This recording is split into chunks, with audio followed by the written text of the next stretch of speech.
Coming up, State of Business, sponsored by SLT Mobitel, එකම එක සබැඳියාව. IWS Aviation.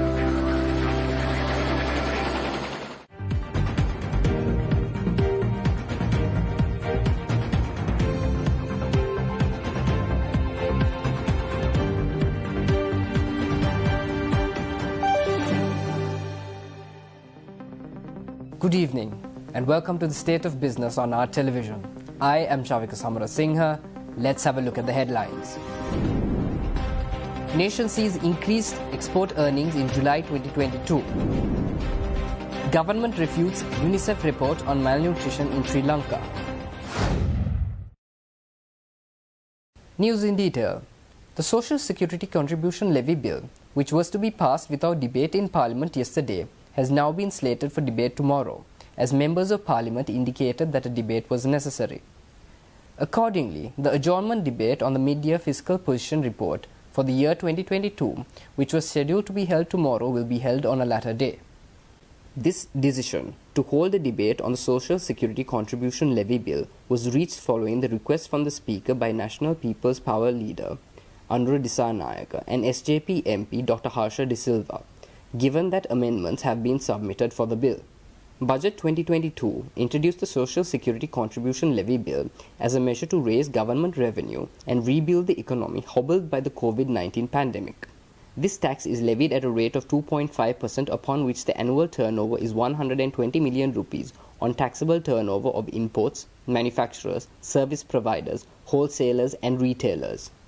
Meanwhile, Central Bank Governor Dr. Nandalal Veerasinghe recently told a forum of members of Parliament that crisis-led hardships must be faced by the rich as well, and not just by the poor. The central bank governor advises dividing the economic burden between the high-income and low-income groups to stabilize the economy and controlling the discomfort caused to the low-income groups.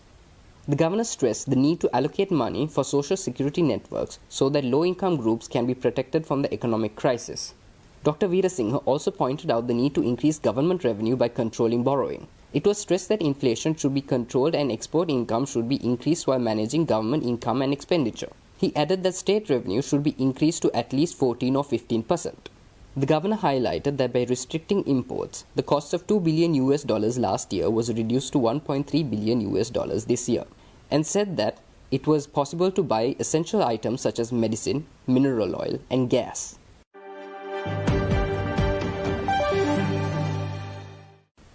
The External Sector Performance Report released by the Economic Research Department of the Central Bank of Sri Lanka reports that export earnings increased in July 2022. This increase in export earnings was while import expenditure declined for the fifth consecutive month on a year-on-year basis. The notable decline in import expenditure in July reflected the impact of overall moderation of activity amidst forex liquidity strains in the banking system. Policy measures to curtail non-urgent import expenditure contained import demand pressures.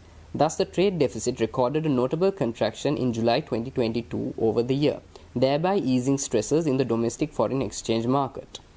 Workers' remittances increased marginally in July 2022 compared to June 2022 and remained in excess of the trade deficit, thereby supporting the forex liquidity conditions under severe balance of payments pressures.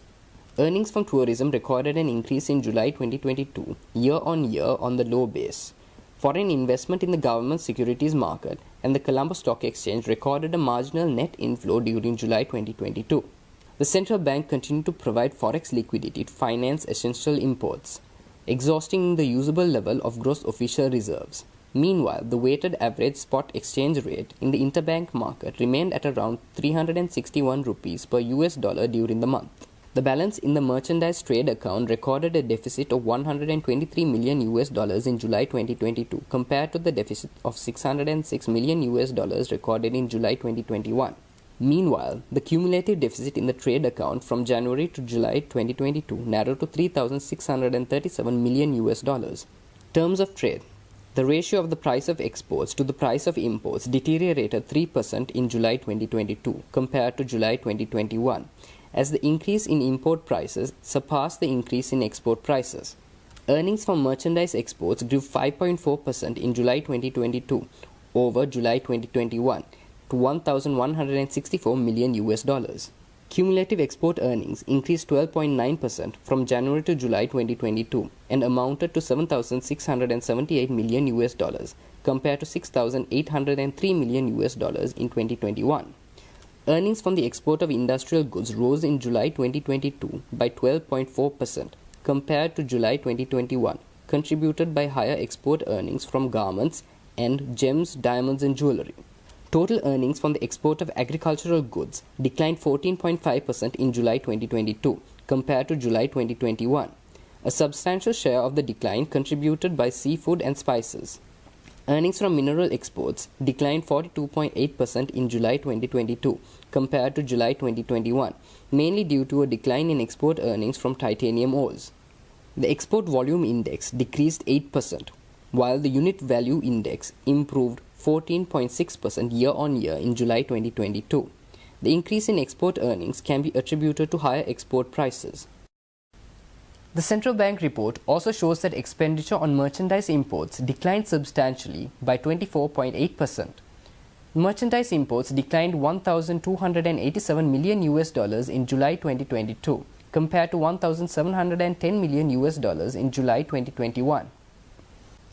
A decline in expenditure was observed across all main categories, with the imports of investment goods and non-food consumer goods contributing the most to this decline. Meanwhile, import expenditure on a cumulative basis from January to July 2022 amounted to $11,315 million, which is a decline of 3.5% year-on-year. Expenditure on the import of consumer goods declined substantially by 46.2% year-on-year in July 2022 compared to July 2021, contributed mainly by a reduction of 66.8% year-on-year in non-food consumer goods. Expenditure on the importation of intermediate goods declined 9.5% in July 2022 compared to July 2021. Import expenditure on investment goods recorded a broad-based decline of 44.3% in July 2022 compared to the same month in 2021. The import volume index declined 36.3% year-on-year, while the import unit value index increased 18.1% in July 2022, implying that the decline in import expenditure in July 2022 was mainly driven by the volume effect. Workers' remittances increased $279 million during July 2022 in comparison to $274 million in the previous month, while remaining low compared to the corresponding month in the previous year. Earnings from tourism in the month of July 2022 are estimated at $85 million in comparison to $59 million in the previous month and $6 million in the corresponding month in the previous year. Foreign investment in the government securities market recorded a marginal net inflow in July 2022, resulting in a cumulative net inflow of $7 million to the government securities market during the January to July 2022 period. Gross official reserves stood at $1.8 billion as at end July 2022. This included the swap facility from the People's Bank of China, equivalent to $1.8 billion, which is subject to conditionalities on usability.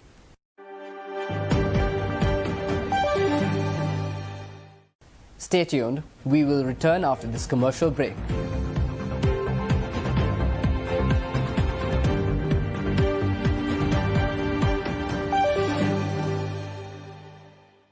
More data when you stay and use more. Data Bow One, data Bow One. A non-stop journey with Data Bow One from SLT Mobitel Home Broadband.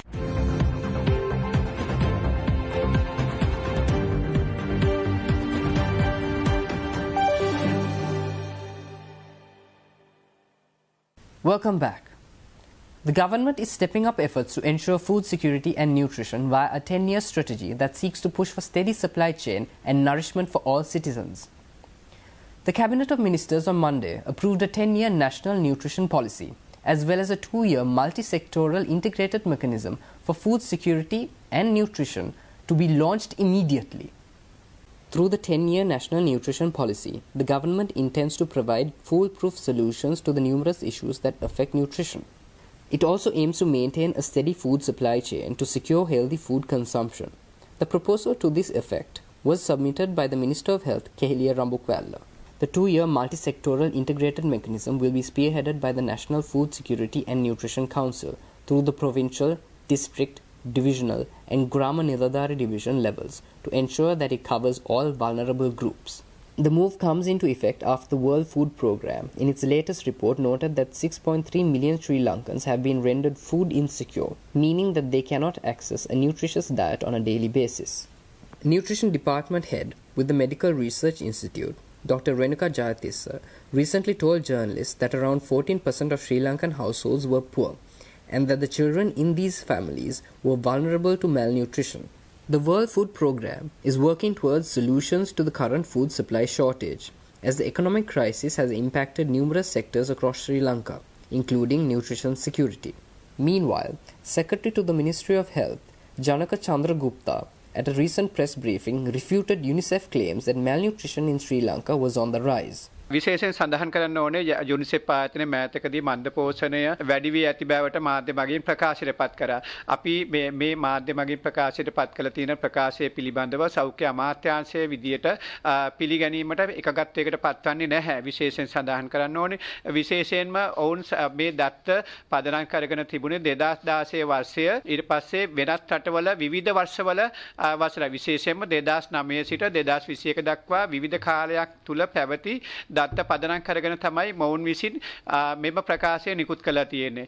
විශේෂයෙන් සඳහන් කරන්න ඕනේ ඔයගලන්ට මම හිතන්නේ බලා ගන්නත් පුළුවන් අපි 2009 ඉඳන් කොහොමද අපි 2021 වෙනකොට මේ විශේෂයෙන්ම දරුවන්ගේ මන්ද පෝෂණයට විශේෂයෙන් බලපාන කරුණු සාධක තුනක් තියෙනවා. විශේෂයෙන් මේ කියන්නේ මිටි බව ප්‍රධාන සාධකයක් සලකා බලනවා. ඒ වගේම කුස බව, ඒ වගේම උසට සරිලන බර පිළිබඳ කරුණු සාධක ප්‍රධාන කරුණු සාධක තුනක් සලකා බලමින් මොවුන් විසින් මේ මම හිතන්නේ ප්‍රකාශයට පත් කළා තියෙන්නේ මේ විතාමත් පැරණි දත්ත කාල පරාක්ෂයක් තුන පවතින දත්ත තමයි සඳහන් කළා තියෙන්නේ. ඒ නිසා මේ දත්තවල පවතින සංශෝධනය කළා ශ්‍රී ලංකාවේ 2016 වසරේ කළාද ජන විද්‍යාත්මක සහ සෞඛ්‍ය සමීක්ෂණ දත්ත එනම් කුස බව 15% සැලකිල්ලට අරගෙන තමයි මේගොල්ලෝ මේ ප්‍රකාශය නිකුත් කළා තියෙන්නේ. විශේෂයෙන් කියන්න ඕන 2021 වසරේ අගභාගයේ වෛද්‍ය පර්යේෂණ ආයතනය අපේ සෞඛ්‍ය අමාත්‍යාංශය තියෙන වෛද්‍ය පර්යේෂණ ආයතනය මගින් සිදු කරන ලද ජාතික මට්ටමේ සමීක්ෂණයට අනුව දරුවන්ගේ කුස බව 15% සිට 13.2 දක්වා අඩු වෙලා තියෙනවා. ඒ වර්තමානයේ 2020 වෙනකොට 12.1 දක්වා ඒ ප්‍රමාණයට අඩු වෙලා තියෙන්නේ. ඒ නිසා වෙනම වෙනත් රටවල නොව ලංකාවේ කුස බව සමග දරුවන්ගේ මරණයට පත්වීමේ රෝගවලට බඳුන් වීමේ අවදානමක් එහෙම දකින්නට ලැබෙන්නේ නැහැ.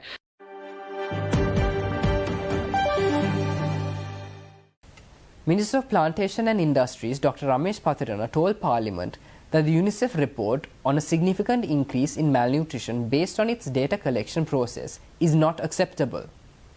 Joining the debate on the UNICEF statement regarding malnutrition among children and mothers in Sri Lanka, Minister Pathirana said that the report is full of controversies. We have to recognize the fact that the World Health Organization recognizes Sri Lanka as one of the countries where we provide better quality health care for affordable and a lower cost. So that is the significant milestone that we have been covering this subject over a period of time. Since independence, successive governments had spent significant amount of money for universal health care in this country. Thanks to that, we have achieved good results. And also at the same time, I must mention the fact that this particular debate today was initiated by a statement issued by UNICEF. Whilst thanking UNICEF for their continuous contribution to uplift the Sri Lankan health standards, we beg to differ, Honourable Deputy Speaker, in relation to their statement issued during recent times.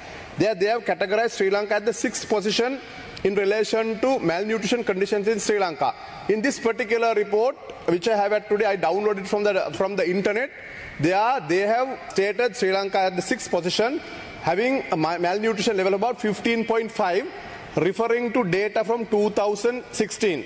The controversy here is the data they are taking from different countries refer to different years. Say for an instance, they have taken data from India in 2017, whereas from Eritrea they have taken data from 1995. So there is a significant difference in relation to the year that they are referring to when they are coming to the final results. So we cannot take this as a complete report, and they have not indicated the situation in the other countries. They are covering few countries, and also these data are referring to different ages. Cabinet Minister Pathirana added that the Medical Research Institute has carried out research on malnutrition. This covered all 25 administrative districts and shows Sri Lanka has been successful in its efforts to control malnutrition. He holds that the right figure for malnutrition is around 1%. Medical Research Institute has conducted a survey in relation to nutritional level of the Sri Lankan children. This particular report is covering the period from September 2021 to December 2021. In that particular report, they have categorically stated the fact that this situation in relation to malnutrition has been improving. It has been improving over a period of time. Now, this is the last results, which is a scientific survey based on the scientific data collection covering 25 districts of this country and also covering 75 Gram divisions. They have very clearly stated the wasting of this country is 13.2, and also acute malnutrition level, severe acute malnutrition level state as 1.3. මේ රටේ තිබෙන severe acute malnutrition තත්වය පෝෂණ උන්නතාවයන් නිසා ඇතිවන මේ මන්ද පෝෂණ තත්වය අවසන් කාර්තුවේ 2021 පවතින්නේ 1.3ක තත්වයේ ප්‍රතිශතයක් හැටියට ශ්‍රී ලංකාවේ දිස්ත්‍රික්ක 25ම ආවරණය කරන වාර්තාවක හැටියට මේ වාර්තාව සභාගත කරන මේක තමයි අවසන් වතාවට විද්‍යාත්මක දත්ත පදනම් කරගෙන මේ රටේ වෛද්‍ය පර්යේෂණ ආයතනය මගින් කරපු වාර්තාවේ කොපියක් මම සභාගත කරනවා මේක තත්වයේ යටතේ බොහොම පැහැදිලිව ලංකාවේ දරුවන්ගේ පෝෂණ මට්ටම ක්‍රමානුකූලව පසුගිය දශක දෙක තුන තිස්සේම වර්ධනය වෙනවා. හැබැයි වර්තමානයේ තියෙන තත්ත්වයක් එක්ක ඔව් අපිට ගැටලුවක් තිබෙනවා. ඒ ගැටලුව තමයි අපිට මේ ආර්ථික අර්බුදයත් එක්ක දරුවන්ගේ පෝෂණ මට්ටම කඩා වැටීමේ අවදානමක් තිබෙනවා. ඒ වෙනුවෙන් අපිට පෝෂණ වැඩසටහන් ක්‍රියාත්මක කරන්න සෑම සහයෝගයක්ම අවශ්‍යයි. ඒකට උදව් කරන්න අන්තර්ජාතික සංවිධාන, ලෝක ආහාර සංවිධානය, යුනිසෙෆ් එක ඒ වගේම ආයතන වගේම රටෙත් වැඩසටහන් ක්‍රියාත්මක කරන්න අපි ලැහැස්ති කරලා තිබෙනවා.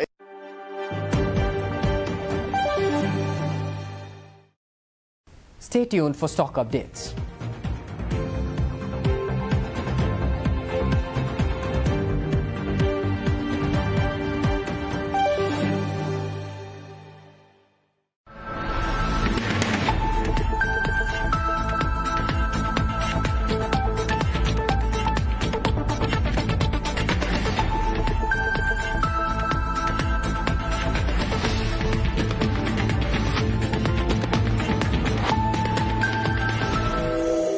Biz Roundup.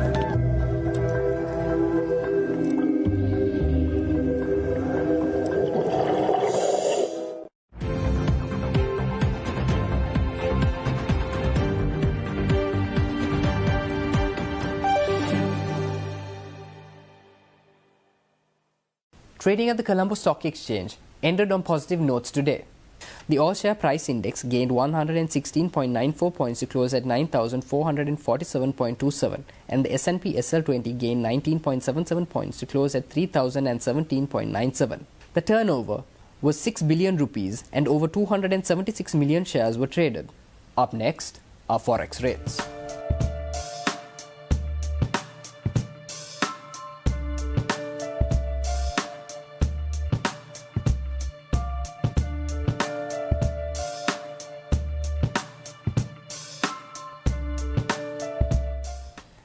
That's all our news for today. Take care and good night.